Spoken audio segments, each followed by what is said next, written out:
May 22nd. Can you believe how fast this year is flying by? We're already into the third week of May.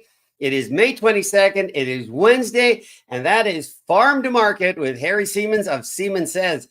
I'm looking forward to this show. I look forward to every show, but today we're going to talk about food prices. Wow, somebody actually believes they're going down.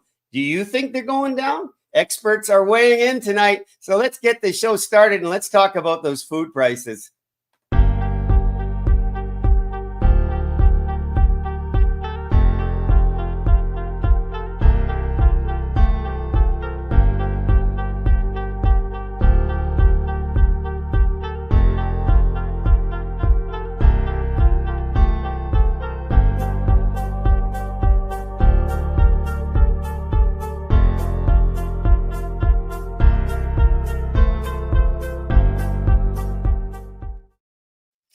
Well, good evening to all of you watching. Thank you for tuning in. Those that will watch it later on replay on YouTube.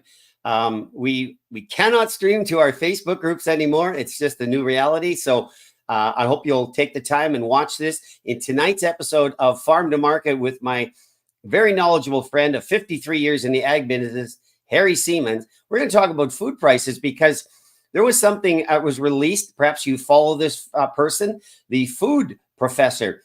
And he had some interesting points to raise about the cost of food, that they're actually going down. But let's take a deeper dive in this. But you know what I want to do? I want to set the stage here. This is a short little video of what happened in the House of Commons last week. And I think this is going to strike, you're going to get the relevancy of this because this is definitely playing into our food prices today. The farmer pays a carbon tax. The truck that picks up the farmer's food pays a carbon tax to take to the processor. The processor pays a carbon tax. The truck that picks it up from the processor to take it to the grocery store pays a carbon tax. The grocery store pays a carbon tax. And then Canadians can't pay for food. Well, I got to say, you know what? That guy's pretty animated because every politician is at some point a consumer. He's paying prices too that he don't like, and we don't like what we're paying. But let's get some perspective on this and help me in welcoming Harry Siemens to the stage. Mr. Harry Siemens of Siemens Says, how are you, my friend? And by the way, you have a great background going there. I know, it's looking really good. And, you know, I've got the house full. We're doing a bit of moving. And so we're moving a couple of fridges around. So I got grandsons and my daughter and son-in-law and also a granddaughter. But no, we redid, not me, and my fiance redid the backdrop, and she thought this looked a lot well, it's a big upgrade, my friend. You look real dapper there. Hey, and I know there's a really important date looming for you and Ange, so congratulations. In the next 4 weeks, you're going to be a different man.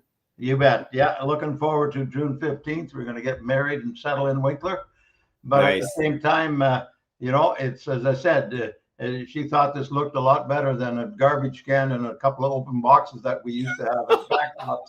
But you know what? I said, that's me, especially in the last 6 years. That's all good. Hey, Harry, tell me what you think about this video here. I'm not sure who's speaking. I don't recognize his face. I think it appears as the area that he is the MP for. What'd you think of that video talking about the stacking effect of the carbon tax? You know what? There's far more truth in that particular video than what meets the eye, because that's exactly what happens. You know, I get the odd time I get from farmers receipts for paying, you know, a tanker truck full of propane, you know, and so, you know, you start adding 23% carbon tax on a $5,000 bill, you know what you got. And that's exactly what's happening with carbon tax. But all the way down, you know, the farmer that doesn't have his own dryer, he's got to go to the local elevator, the inland terminal, to get his grain dried. So he hauls it there, they dry it, they pay carbon tax on every aspect of what's going on. And then that particular grain goes wherever, on truck. You know what trucking is all about. And sure whether it's diesel, whether it's, and people will say, well, yeah, farmers get some, you know, some things that they get back, you know, maybe where they get exemptions. Yeah, they do. But at the same time, when you see this receipt and it's like $600 just carbon tax, you know, that's actual money coming out of the pocket many times over. Well, and the interesting thing, we've said it on previous shows, we'll say it a few more times, you know, the farmer is a price taker. And, you know, that carbon tax has to be absorbed somewhere. It really can't be passed on unless there's an allowance made for it, you know, in the pricing structure. But, you know, you talk about that carbon tax, you know, and what really upset me, I guess I did my tax returns. I'm a good Canadian citizen. I did my tax returns and I get a rebate on the carbon tax. You know, when you take it from me and then give it back to me, it doesn't really impress me, Harry. Here's how I explain that. You take the carbon tax out of the right pocket. You give it to a bureaucrat, because at least 500 bureaucrats have been set up to just process that carbon tax. And then you put it with your left hand into your left pocket, you know, and then, you know what? And the good thing is we're saving the planet. We're saving the planet doing that, taking it out of the right hand. The bureaucrats get whatever they get, and then we put a little bit back in the left pocket. That's great. You know what? That really does sound like a typical government program, you know? Like we used to joke about make work projects that the government set up. You know, you got a guy that digs a hole and another guy fills it back up. You know, you take a carbon tax from a person and then you somehow rebate it back, but you don't give them back proportionally what you took. You're giving them back a much smaller percentage. So the dying question, the $1 million, the multi-billion-dollar question is, where does it go? Here's one other aspect to that I haven't talked about yet. And, you know, we have big companies, whether they're in Europe, whether they're in China, wherever, they have to pay, they have to pay a fine. Well, so now we take this carbon tax and they can buy a carbon credit. And what do? They keep on polluting just like they did. They can buy a carbon credit. You know, that's the other thing that people don't necessarily understand. You know, instead of, you know, going from one pocket to another, okay, here a big company is putting whatever into the air. And so they buy a carbon credit. Why? So that they can continue to do that. And then somebody's convincing somebody that you're saving the planet as you're going. They say, well, that company is not going to do that for long. They're going to cut back on their pollution, whatever it may be. But at the same time, they can still buy the credit and they don't have to do nothing. Well, you know, we're going to get to an article here that was released by the food professor. How many people do you think follow him? He's quite well known, isn't he? He's been around a long time, hasn't he? Yes. And you know, I've had a chance. I've known him probably 5 years. His name is Dr. Sylvain Charlebois. He's originally. There's a nice Mennonite name, huh? Like yeah. Harry Siemens and Clausen. Yeah. Yeah, exactly. He's a food professor, and he works on food prices at the University of Halifax. And so I get a chance, as I say, I follow him closely. I interview him from time to time. I write in a publication called Agri Post, which I helped start back in 2021. I believe he does a column in there. And I don't want to in any way, shape, or form, you know, put him down. But at the same time, I do want to explain. And I think after a number of people had made the point to him on Twitter, because it got retweeted, I don't know, 20, 25 times. And basically, you know, where he says we're cutting, you know, the food prices aren't going up as fast as they have been.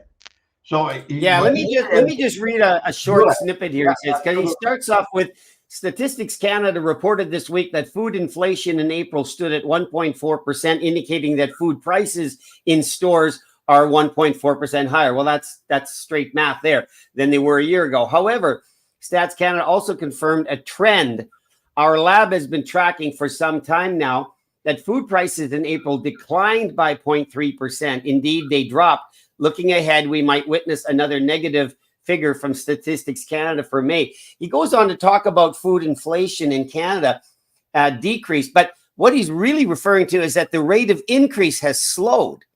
To say that food prices are dropping is a bit of a misleading statement. Right. Yeah, you're right. They just aren't going up as fast as they did a year ago. And I think that's the simple way of explaining it. But the other point that he makes there is that nobody is saying anything. Exactly.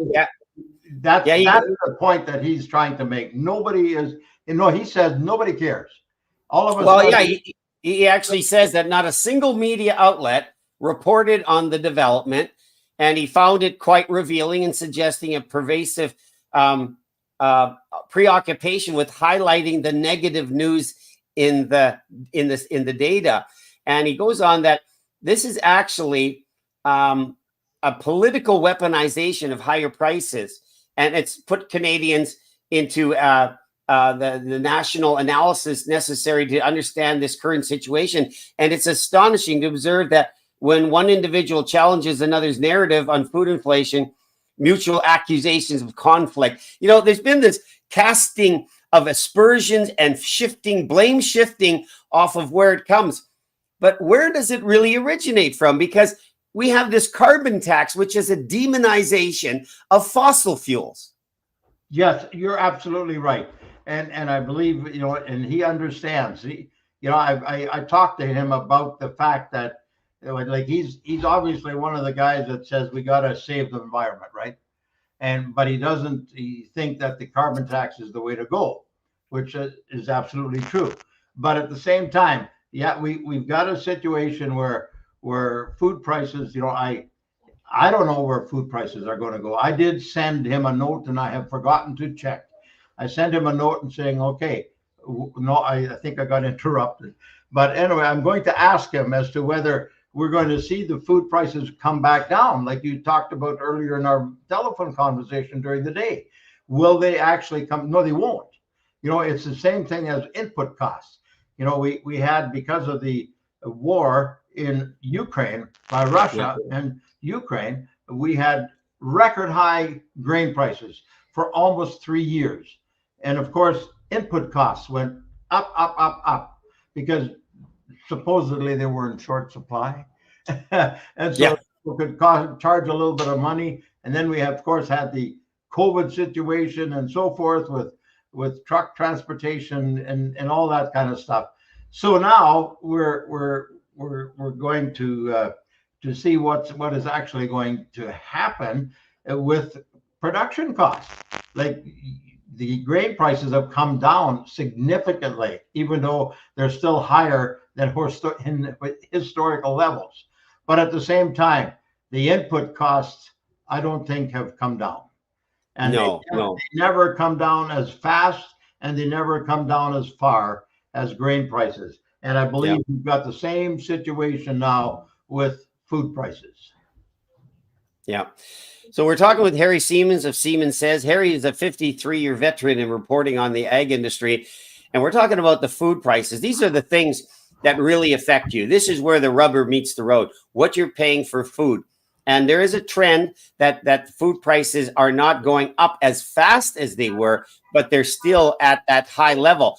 There is a natural downward resistance to prices dropping. It's, and I'll go right out further on that logic and say there's a natural resistance to any government lowering a tax income, and the carbon tax is a huge source of income as of April 1, when it rose significantly. And is Mr. Polyev going to do anything about it? In this article, the food professor goes on to quote Jagmeet Singh, who's a vocal critic, of companies like Loblaws, and he appears to be unwilling to acknowledge that market forces are at play. These are things that are affecting our prices, and those carbon taxes are absorbed somewhere. Somewhere they make their way into the pricing structure. The heart of it still, Harry, is going to be in the climate people. Yes, we need to take care of our resources and our world, and farmers do a great job, but it's swung too far. They're demonizing all of the fossil fuels, which in turn casts a dark shadow on everything that requires those precious fuels to bring our food to market. You're absolutely right, and I believe, and I've talked to you about this, and the fact is that we have Agriculture Canada. Agriculture Canada, we have the Canadian Food Inspection Agency, and we have various, the Canadian Food Inspection Agency, and someday we'll talk more about that. It's a really large, all encompassing. They look after crops, they look after health, and they look after all kinds of things, right? And they do a reasonably good job. It's the Environment Canada department that looks over everything, and they're the ones that are making the decisions. And they can come from Europe, from the environmental agency, and they really go ahead and say, you know what, salute to whatever needs to come through. So whoever's prime minister has got to clean house. They've got to get right down to the very basics and say, you know what, all of this climate change, and that's where the sticker will come in. I have tried to get from the Conservatives, what are you going to do? It just acts the tax. That's just a rhymer. Yeah. Exactly. It just sounds cute. Exactly. It's, and so, but what are you going to do from the basics of what is actually happening as far as, people in Ottawa are making decisions who have no idea what farming is all about, but they're starting to make decisions and make laws and regulations that affect the farmer right here in Winkler, Manitoba. Yeah, exactly. And as our intention is, we want to shed some context to the statement that food prices are high and too high. Where is it coming from? You're not going to hear it that the carbon tax, as this representative in House of Commons said, it is a stacking effect. It's tax on tax on tax. It's the producer to the truck driver to the train, all the way through. And anybody who touches it is getting leveled with the carbon tax. But let's not talk about that elephant in the room. Let's talk about something else. Like, it really isn't a logical explanation to the high cost of food until you look at the areas of climate and the taxing that's going on. What has changed in the last few years? It is the climate control people, the animal activists, all the people that are in that area. They have the ear of all of the world governments because they've made that statement that we haven't done a good job looking after our environment, which in some ways might be true, but now they're going at it in a very egregious manner. And we know that taxing is never the answer to the problem. Never. No, hasn't been yet. And I think, and that's a bit of where the food professor is actually heading. I think I will find out. But at the same time, that now, we've got the carbon tax stacked on stack on stack. But at the same time, they're talking about food inflation. But why? Nobody wants to get, as you've said, nobody wants to get to the bottom of what is causing that food inflation. Axe the tax, we can say that till the cows come home. But at the same time, it doesn't do anything for what the basics of where that carbon tax is coming from. Yeah, I know. Yeah, it's just it's a massive distraction. And in the end, when you take a look at where this is going, I mean, for goodness sakes, how do we expect to run the ag industry and our food industry on electricity? All of the analysis that goes into it. I read a report recently on truckers as to how much energy is going to be consumed by that electric truck versus a fossil fuel truck. Yet they're committed to putting 1,000 of these self-driving trucks on the market. And guys like me and others that are paying attention know that there's going to be a lot less human operated trucks out there and a lot more of these electric trucks. And the cost is going to go nowhere but higher. It costs too much. Well, and how many of these batteries start on fire? And you know what? I have a good friend here in Winkler. He has a Tesla, and he has it because he can. He can afford it. He likes it. He likes toys, and so he bought one. But is he saving the environment? No. And his wife is now or she has family in Grand Prairie. So I know that they're heading out the end of May or beginning of June, heading out to Grand Prairie on their Tesla. And so he's got to plug it in, and he's got to do all these different things. Sure, they have the time, they're retired, they have the money, but at the same time, you know, you sit down and really have him tell it as it is. You try and do that with a truckload of grain in the wintertime when it's minus 35.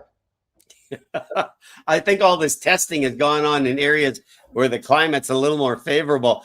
I want to see a minus 50 something wind chill and how that electric truck is going to roll. I suggest it's not. You know, I'm just so, you know, I'm so happy that I don't need to go there. But at the same time, that's what's pushing food prices. That's what putting, you know, all of these different things that they want to try and implement. Mm-hmm. And they're all plugged in to food prices, in my opinion, because no matter what you do, the more cost you have, the higher the food prices will be. So I think in the food professor's situation, over the years, he has looked at the different stores, you know, the Loblaws and those companies and what is actually happening in the stores, so that consumers are aware. You know, like you got shrinkflation, right? You know, where the bag that you used to get four chocolate bars are now 3. Price is the same. You know, and so that's shrinkflation. So the bottles are smaller, the bags are smaller. All those kinds of things are happening, which, you know, people are wondering. It still adds up to a rising food price, because I saw a friend recently posted the same item, different packaging, but when you look at it, the milliliters, the content were dramatically less, prices higher. So again, it's a shell game in some ways. It's a shell game. We need to let our viewers know is that not only is it shrinkflation, it's qualityflation. You know, quality shrink in some cases, where they put more, you know, whatever, you know, something that costs less, they put into there to give you the same amount. Yeah. So let's shift gears here, Harry. What's the situation out there like with the drought and precipitation this year over last year? What are the producers facing? What's the garden market situation like now?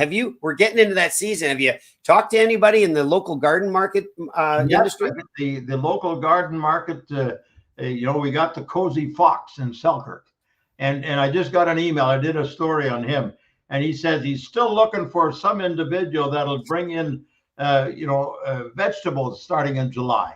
But he hasn't got anybody yet. You know, he has all kinds of things that he's doing. But at the same time, the farmers market.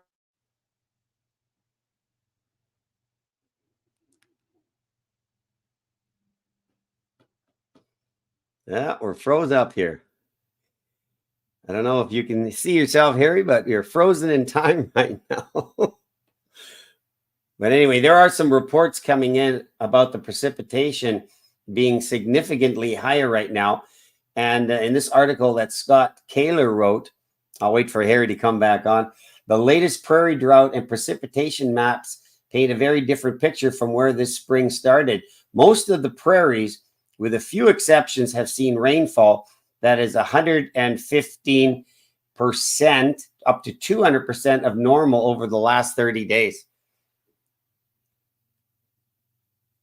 Oh, your power got switched off. Okay, let's wait for Harry to come back on. You had a power outage there. In the meantime, I know a lot of you monitor the skies overhead, above us, the skies above us, and you see these chemtrails and such. And of course, we're concerned about it. I mean, we can make light of it, but at the same time, it's a serious concern. And so I want to share this little cartoon that I came up with, and I'll watch for Harry to come back into studio. So here we are talking about the phone apps. And he says that the farmers have up to 10 weather apps on their phones. And the other guy, of course, you recognize the anchor man here. They must really rely on them for their livelihood. And then the one guy says, let's put a different forecast into each one to mess with them. I thought that was, you know, in keeping with chemtrails and such. It's almost believable with the way that the weather is being reported. I'm going to see if we can get Harry back on here, and I'll send him another invite, and we'll see if we can get him on here again. One moment, folks. Is stand by. Okay, let's see here. We got issues here today. Sorry about that. Well, Harry, I don't know if you can hear me. You might be watching it backstage, but you know, the garden markets are starting up, and talking about the cost of goods, the cost of groceries. Certainly, you can do your part. I know myself. I've got a garden going. I know many of you have, and you will. You're concerned about the quality, as Harry said, the quality inflation, the decrease in the quality. Certainly, that's something you can do. We have a seasonal growing. We have a very short season for that here in Canada, but I certainly encourage you, to do your best. Grow your own garden. Grow your own. You know what's going on it. You know what's not getting sprayed on it. And the local markets here, I know in our area, there's probably a lot of conscious farmers, conscious garden marketers that want to present a truly organic kind of presentation to you. So with that in mind, we want to talk about these things. We don't have the answers, but we are pulling back the wrapper on some of this stuff. And we certainly want to acknowledge that the producer is the person who has to deal with the reality of those costs as they increase.